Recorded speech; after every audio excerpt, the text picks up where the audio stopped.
Okay, so this is just a little video showing how to solder. I'm going to solder upside down so that you can hopefully see better. So the first thing I want you to populate your board with, and you've got an image of this, is the 10k resistors.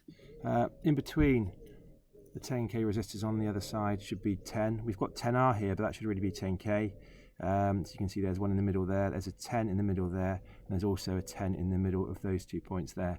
And so put those three 10k resistors in. What I do is slightly splay the legs, and so they stay in nice and tight. If you keep the legs nice and straight, then they fall out usually, and you get a loose resistor.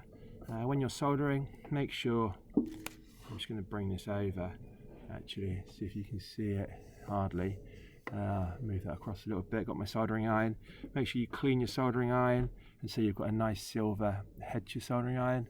This bit here, the chisel tip, is what you really want to be heating the component up with. There's no point touching it with just that pointed end. Can you see that pointed end? Because you want surface area, so you want to be heating up with that flat bit of the soldering iron. You want to apply that flat bit to the track and to the leg for 3 seconds.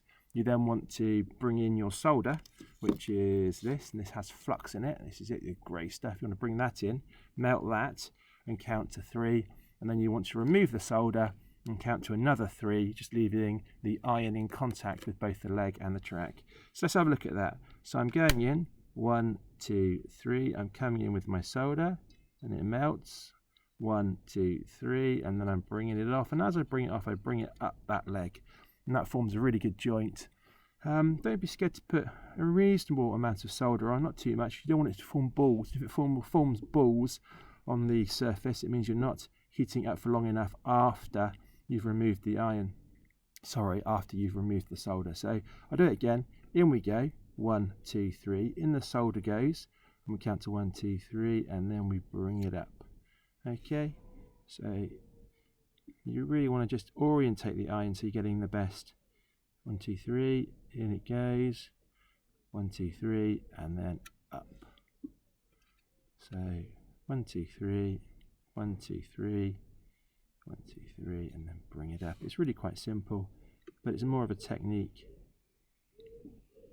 And it's also, it's the molten solder that really heats up the track and really heats up the leg. So make sure you're holding that molten solder into position for a reasonable amount of time. Hope that's clear. Hope you saw how that was done.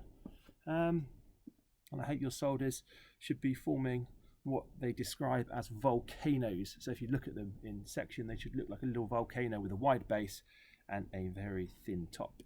All right.